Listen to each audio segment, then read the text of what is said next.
2019 সালে আমরা যখন কোভিডের সময় অনলাইনে যখন প্ল্যাটফর্মে আমরা কথোপকথন করতাম, তখন বিভিন্ন আলোচনার মধ্যে সোহেল রশিদ ভাইয়ের যে পাণ্ডিত্য তা অবলোকন করতে সক্ষম হই। তো আমি সোহেল রশিদ ভাইয়েরই একটি কবিতার কিছু অংশ পড়ার চেষ্টা করব, পাঠ করব, কারণ আমি আসলে কবিতা আবৃত্তি করতে পারি না, চেষ্টা করছি। নদী ও কবি এখন মুখোমুখি, পাশাপাশি শোয়ার প্রজন্ম লালন পালনে বৃত্তের সংস্থান। এই যদি হয় ঘর, তবে বাউলের খাতায় লিখো আমার নাম। তোমাদের প্রচলিত সংসার ছেড়ে আমি মৃত্তিকার পথে চললাম না, চাই না দেখা হোক আবার চক্রের নিয়ম ভেঙে কেউ জমাক, দলিল পাঠের আসর সরব হোক তথাকথিত কর্তার লাঠিয়াল। তার হাতেই এখন স্থাবর অস্থাবর, অথচ বঞ্চিতদের তালিকার তারই সহদর। এসবের কোনো সাক্ষী নেই, নেই কোনো প্রত্যক্ষদর্শী। সেদিন চোখ মেলে শুধু তাকিয়েছিল পাড় দিয়ে বয়ে যাওয়া এক নদী, আর কাছ থেকে দেখছিল সব এক কবি। নদী ও কবি এখন মুখোমুখি, জানতে চায় দুজনই কে বেশি সুখী। ধন্যবাদ, ধন্যবাদ সবাইকে। আসসালামু আলাইকুম ওয়া রাহমাতুল্লাহ।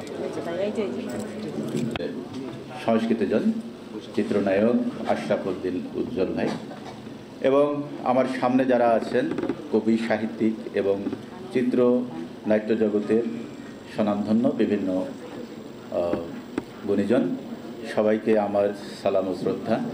এবং আমি শুরুতেই আজকে যার শুভ জন্মদিন তাকে ফুলেল শুভেচ্ছা জানাচ্ছি, অভিনন্দন জানাচ্ছি। এবিএম সোহেল রশিদ ভাই সম্বন্ধে দুই একটাই কথা না বললেই নয়। আমরা তার সান্নিধ্যে যারা আসছি তারা জানি যে তিনি আসলে কী ধরনের মানুষ। তার পেশায় বিভিন্নভাবে বিখ্যাত থাকে, কিন্তু তার মধ্যে কিছু মানুষ থাকে যেগুলো অন্যকে খুব সহজেই কাছে টানে। তো এবিএম সোহেল রশিদ ভাই তেমনই একজন মানুষ। তার সাথে আপনি সহজেই মিশে যেতে পারবেন, সে আপনাকে আপন করে নিতে পারবে। তার ভিতরে যে নিরহংকার মানুষ, এটা আমরা যারা এই তার সান্নিধ্যে আসছি তারা সহজেই আমরা বুঝতে পারি যে তিনি আসলে খুব সহজেই সে কাছে টেনে নিতে পারে। অর্থাৎ তার সাথে মিশতে গেলে কোনো জটিলতার কোনো কিছু নেই। এটা আমাদেরকে খুব অহংকার বোধ করে সোহেল রশিদ ভাইকে নিয়ে আমরা করতে পারি।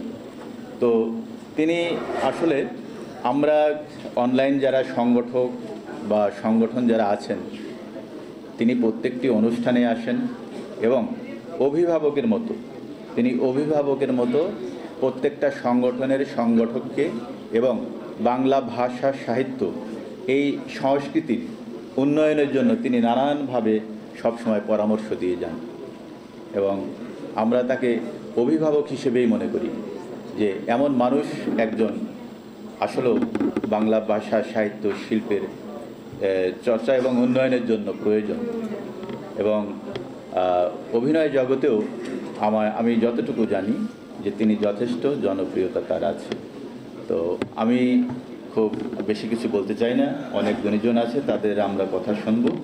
আজকে শুভ জন্মদিনে এবিএম সোহেল রশিদ ভাইকে আবারও ফুলেল শুভেচ্ছা ও অভিনন্দন জানিয়ে আমার বক্তব্য শেষ করছি। আসসালামু আলাইকুম ওয়া রাহমাতুল্লাহ।